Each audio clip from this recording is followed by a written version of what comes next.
um exemplo que eu sempre costumo dar, assim, anda de ônibus todo dia. E aí, assim, para quem é trabalhador, assalariado, você, dependendo do transporte coletivo hoje, está submetido a uma série de constrangimentos, uma série de humilhações, né? Uma série de violência. Primeiro, você sai 6 horas da manhã para trabalhar e o motorista vai queimar sua parada. A babá da minha filha vive reclamando disso. Pois é. Aí pega o ônibus, ônibus lotado, né? Aquela coisa apertada, você hoje com R$10 você não vem no centro da cidade, dependendo do lugar que você mora, né? Então é uma série de situações que acontecem no cotidiano.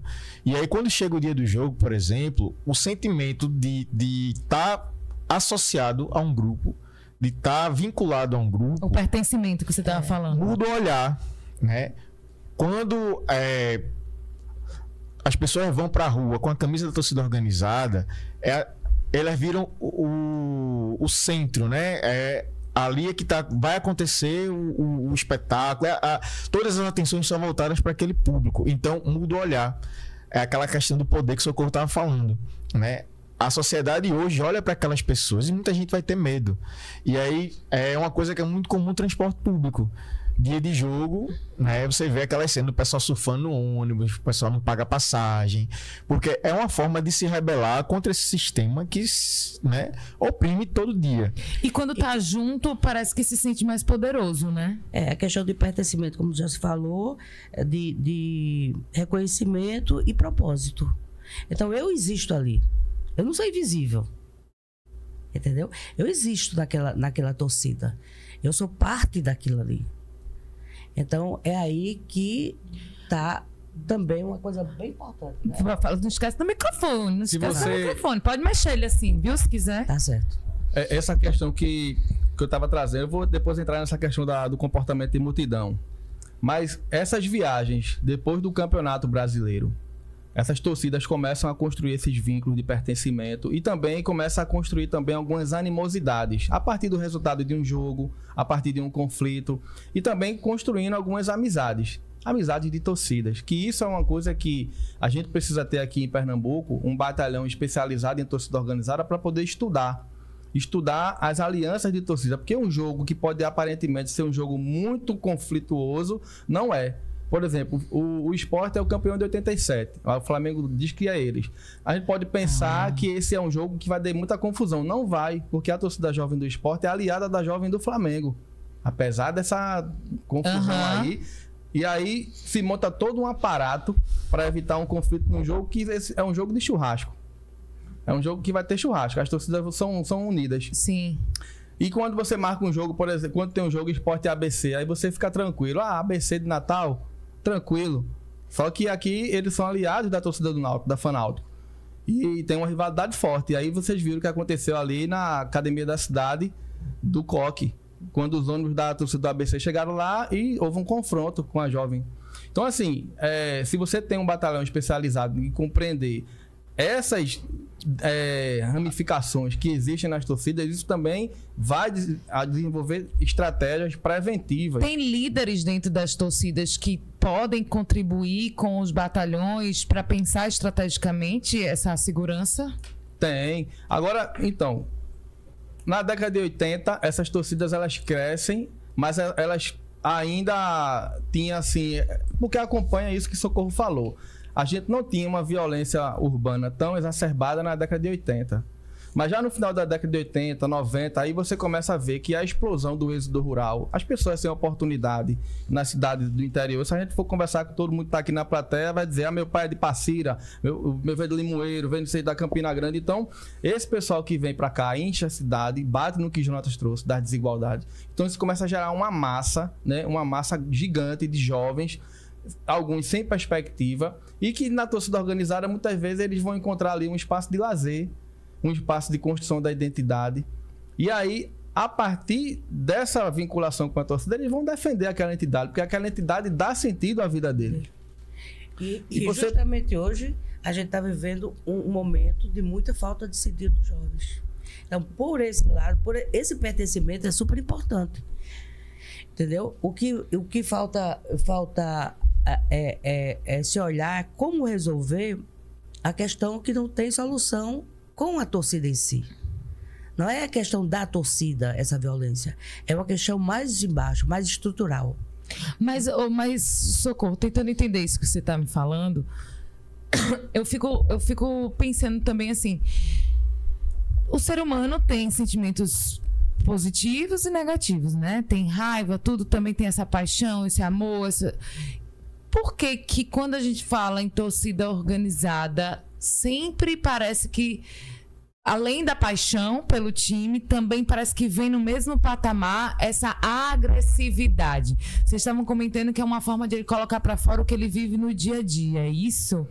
Também. É isso, e também assim, porque existe um jogo à parte, um game à parte, entre as torcidas. Assim como o Mário Filho criou lá as torcidas que faziam a festa, eram as torcidas consideradas as melhores, lá em 1942.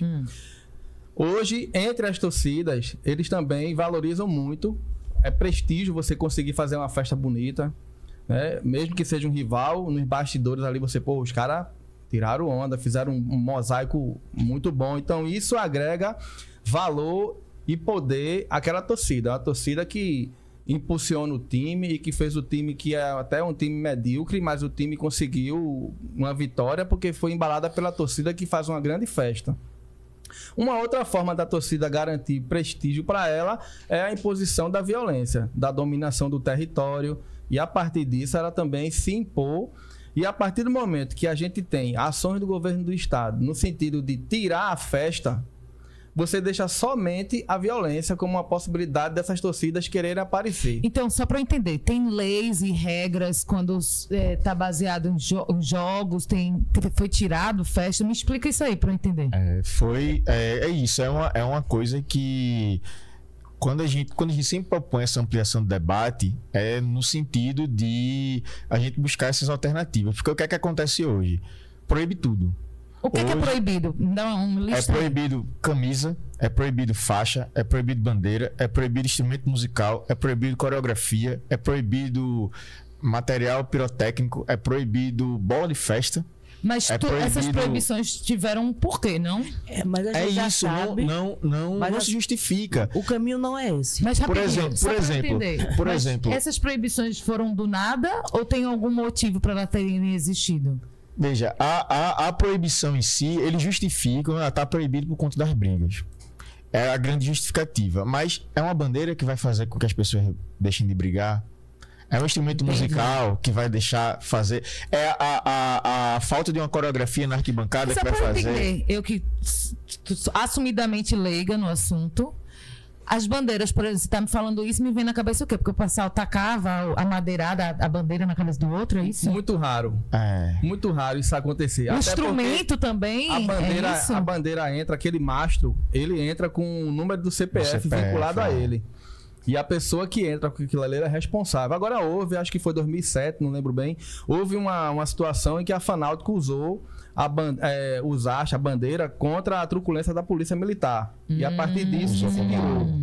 Entendi. Né? É como se eles estavam vendo como se aquilo também fosse uma arma. Então, uma ameaça. Então tudo que era tido como uma ameaça foi retirado. Isso. Só que a agressividade continua ali e não era aquilo. É porque não resolveu, né? Tipo, a gente teve aí o período da pandemia que os jogos eram sem torcida. Era estádio fechado, não deixou de ter briga. As pessoas marcavam para brigar na pandemia. Mas por que, gente? Eu queria entender da essência do ser humano. Por que essa essência do ser humano em querer brigar, em ser agressivo? O ser humano é ruinzinho, Socorro? Não dá para a gente olhar numa perspectiva só. A violência é multifatorial. Então, a gente olha esse sujeito social que está pertencendo a um momento específico de vida, não é?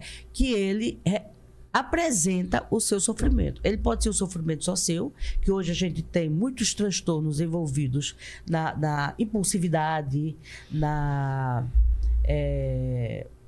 forma de se expressar, que a violência não é só uma forma de brutal, de ser bruto, de violência física. Tem várias formas de violência. E hoje estamos vivendo uma época violenta. Inclusive, abusos psicológicos gigantescos. Sexuais, de trabalho. Aí você tá falando do vazio, né? Que esse jovem vive hoje. Muitas pessoas têm um vazio que é preenchido. Ele procura preencher com algo. Aí que surge o quê? Vão preencher esse vazio com as substâncias. Aí não é o problema da substância, é o problema da pessoa. Vão querer substituir com o time, com esse momento de exacerbação. O mundo está doente. Estamos. Estamos doentes.